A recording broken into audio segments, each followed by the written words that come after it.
lactancia materna. Algo tan sencillo como eso, pero algo tan peligroso para la Nestlé, que le monta la perseguidora Halfdan Mahler, y entre la Nestlé, la Bayer, cuando Halfdan Mahler dice no se pueden recetar medicamentos de marca, ningún médico podrá recetar medicamentos de marca, receta medicamentos genéricos, pero ¿cuál es la diferencia entre un medicamento genérico y un medicamento de marca? Pregunten ahora en la farmacia cuánto vale una tableta de aspirina, que es la marca registrada de Bayer, y cuánto vale la misma aspirina cuando se llama ácido acetil salicílico, que es el nombre genérico, y la sustancia es la misma, pero un medicamento genérico puede valer 3 y 4 veces menos. Entonces Halfdan Mahler desde la OMS dice, los gobiernos no deben apoyar la prescripción de medicamentos de marca, sino de medicamentos genéricos.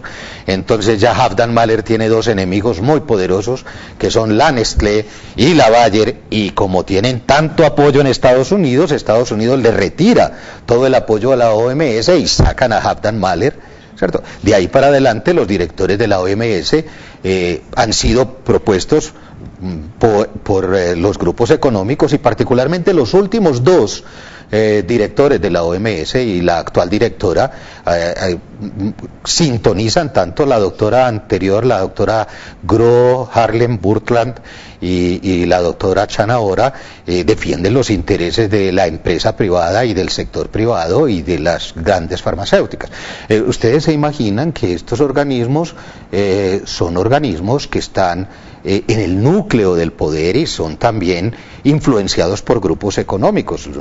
No existe la neutralidad en estos grupos, pero es que los sistemas políticos no son neutrales. Los sistemas políticos son políticos en el sentido que defienden los intereses. No sé, la respuesta yo creo que no va a poder ser al detalle, pero sí quisiera dejarle la inquietud de que la pretensión de hacer de la salud algo más que atención de las enfermedades ha sido un sueño de muchos salubristas y ha sido un sueño de la Organización Mundial de la Salud durante mucho tiempo, pero que hay personas interesadas en mantener la salud centrada en la atención del enfermo y en hacer de la enfermedad un negocio, y desde esa perspectiva va a ser muy difícil que en Colombia y en otros países se apliquen medidas que para los salubristas son el sueño: la promoción de la salud, la prevención de la enfermedad, la atención primaria renovada, que nosotros decimos eso es lo que hay, pero no es un invento de ahora, es que son muchos los grupos que han propuesto eso, pero con grandes enemigos de tipo económico y político. No sé si... Perfecto, gracias. Pero yo quisiera decir que mi concepción es esperanzadora, porque llevamos casi 18 años de lucha, y yo veo que después de tantos años de lucha el ministerio tiene que reconocer en la 1438, después de que desmontó toda la atención primaria, de que lo único que hay que hacer en Colombia es montar la atención primaria. No estoy muy seguro de que en este modelo pueda funcionar la atención primaria en Colombia. Es más, yo veo casi que incompatible las redes integradas con lo que vamos a ver en la última conferencia. Está proponiendo el gobierno de entregarle la organización de las redes a las EPS con otro nombre, pero no es problema de la concepción de atención primaria, es problema de político, de que ese pensamiento no es muy cómodo. Hay otros intereses que de alguna manera puede ser que predominen. Entonces en Colombia les decía que se dan muchas medidas descentralizadoras, y particularmente en salud ocurren varias cosas, pero yo resaltaría tres. Primero, en 1990 sale la ley 10, antes de la ley 100, la ley 10 de 1990, que desmonta el Sistema Nacional de Salud. Es decir, se acaba el Sistema Nacional de Salud. 1990. Los hospitales se descentralizan, ya no dependen de los gobernadores, ya el ministerio tiene que entregarles autonomía jurídica administrativa. Les decía que estas medidas son controversiales, pero ¿entienden por qué? Cuando yo estaba trabajando en este modelo, en Antioquia, un médico en Ituango tenía que pedirle permiso al secretario, nos tenía que pedir permiso para comprar las llantas de la ambulancia. Yo no entendía por qué un problema de tipo administrativo que se producía en Ituango tenía que llegar a la gobernación. Entonces, cuando a mí me hablaron de descentralización, yo fui uno de los que dije, claro que descentralización. Pero yo nunca pensé que la descentralización iba a caer en lo de hoy. Y que descentralizar los servicios era entregárselos al alcalde del municipio. Donde lo primero que hace el alcalde del municipio es echar al vacunador que estaba entrenado y poner al chofer. Entonces, cuando uno le pregunta, ¿y usted por qué pone al conductor de vacunador? El alcalde dice, pero es que él sabe poner inyecciones. Pero es que un vacunador no es poner inyecciones, es manejar la cadena de frío, es saber cómo se maneja el biológico.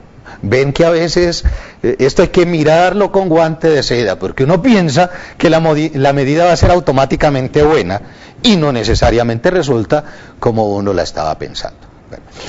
La segunda medida es la Ley 100 de 1993, que ustedes saben muy bien ya, fue promovida por el ministro Juan Luis Londoño, con senador ponente del doctor Álvaro Uribe Vélez, que en esa época era el senador y fue el ponente de esta ley, y con el apoyo del Banco Mundial. ¿Y qué es lo que dice la Ley 100?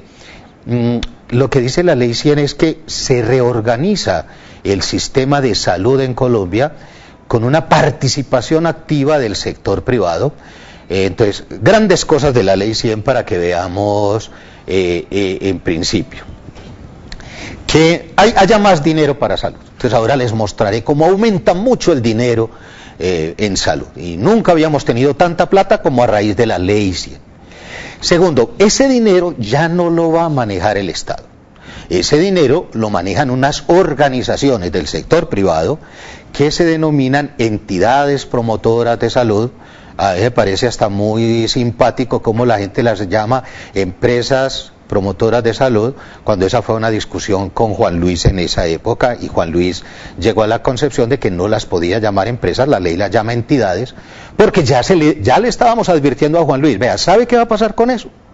Que eso que usted ya está llamando entidades de aseguramiento se le van a convertir en empresas con ánimo de lucro. Muchachos, eso no va a pasar.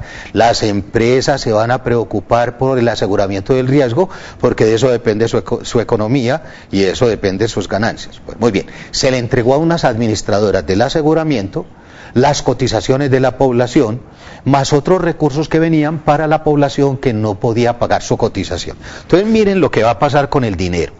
Las personas que tenemos sueldo, pagamos parte de nuestro sueldo por una cotización, y eso es plata para el sector. Las empresas que tienen empleados tienen que pagar también un porcentaje al seguro, y ahí van dos. Pero las personas que no tienen trabajo, ¿quién va a velar por las personas que no tienen trabajo? Entonces la Ley 100 en ese momento hizo una propuesta, pues que pague el gobierno por eso, y el gobierno le entregará ese dinero a empresas que se encarguen de asegurar a los pobres, y eso sí convierte el aseguramiento de los pobres en un buen negocio, porque puede ser que el pobre no tenga con qué pagar, pero si el Estado paga por ellos, yo no tengo por qué sufrir cuando el Estado me paga la plata para asegurar a los pobres. Y surgen en Colombia dos regímenes que son odiosos y anticonstitucionales, porque dice que en Colombia, en relación con el sector salud, existimos dos tipos de personas. No, es más, existen tres, porque eran los que pagan, los que pagamos, esos tenemos, entre comillas, todas las gabelas, porque para eso pagamos. Los que no pagan, pero el Estado paga por ellos, el que se denomina régimen subsidiado de personas pobres que reciben seguro, y los que están en la olla, porque siendo pobres no alcanzan seguro, entonces la población pobre no asegurada. Que como la Constitución decía que las personas éramos iguales, la Corte siempre ha dicho de que esa norma es anticonstitucional, duélale al que le duela, y ha habido un forcejeo entre el gobierno que defiende esa posición de que haya diferencia entre el contributivo y el subsidiado, y la Corte que le dice al gobierno que están por fuera de la Constitución y que tienen que ajustarse a la Constitución, porque la Constitución es la norma de todas las normas. Lo que va a pasar de aquí en adelante es que, como el aseguramiento da tanto dinero, las aseguradoras se convierten en el grupo económico más poderoso del sector, y como tiene plata se convierte en un grupo político que define las decisiones del sector. En algún momento me comentaba uno de los secretarios del Consejo de Seguridad Social que recibían las propuestas de ley de las aseguradoras. Es decir, lo que el ministro iba a proponer como resolución o decreto le venía directamente en la papelería de las aseguradoras. ¿Cierto? Las aseguradoras han jugado un papel muy importante como grupo de interés porque es que manejan mucho dinero, no sabemos cuánta plata. ¿Cómo es posible que a estas alturas no sepamos cuánto cuesta el sistema? Algunas personas dicen que 42, otras personas dicen que 48 y otras que 52. Por Dios, que a mí me digan que yo no sepa cuánta plata tenga en mi bolsillo, vale, el Alzheimer ya no me deja, pero que al gobierno le pregunten cuánto nos gastamos en salud y no sepamos. Yo insisto con mi expresión, eso es manejar el sector como una tienda de pueblo, porque es que estamos hablando de mucho dinero. Ese es el dinero que está en juego ahora. ¿Quién controla 52 billones de pesos o 42 según los cálculos? ¿Quién va a controlar ese dinero? Es el problema de las reformas que van a ver ustedes en el Congreso. No es si va a haber atención primaria, no es si va a haber redes integradas, no es eso. Lo que está en juego ahora es quién va a controlar esos recursos. Entonces, ¿qué grandes cosas pasaron? Lo primero, que hay más dinero. Lo segundo, que se fortalece el negocio del aseguramiento. Entonces, Colombia aparece en el mundo como uno de los países que más avances tienen a nivel del aseguramiento, como el modelo de países que han avanzado en aseguramiento.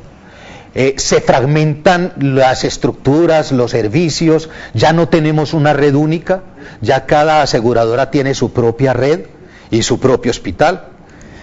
Se desinstala el sistema de información, no tenemos sistema de información. No sabemos de qué se nos enferma la gente en Colombia. Los RIPS no nos han ayudado. Los RIPS no nos permiten reconstruir la morbilidad del país, porque los RIPS lo que recogen es atenciones, pero no diagnósticos, entonces no hemos podido hacer eso. A duras penas el perfil del país lo podemos reconstruir. Con la mortalidad, porque es que es muy difícil esconder un muerto, pero aún así hay muchas regiones donde no se registra bien la mortalidad, pero de todas maneras es lo poquito que sabemos y por algunos estudios puntuales, pero la información del país en materia de sistema de información, bueno,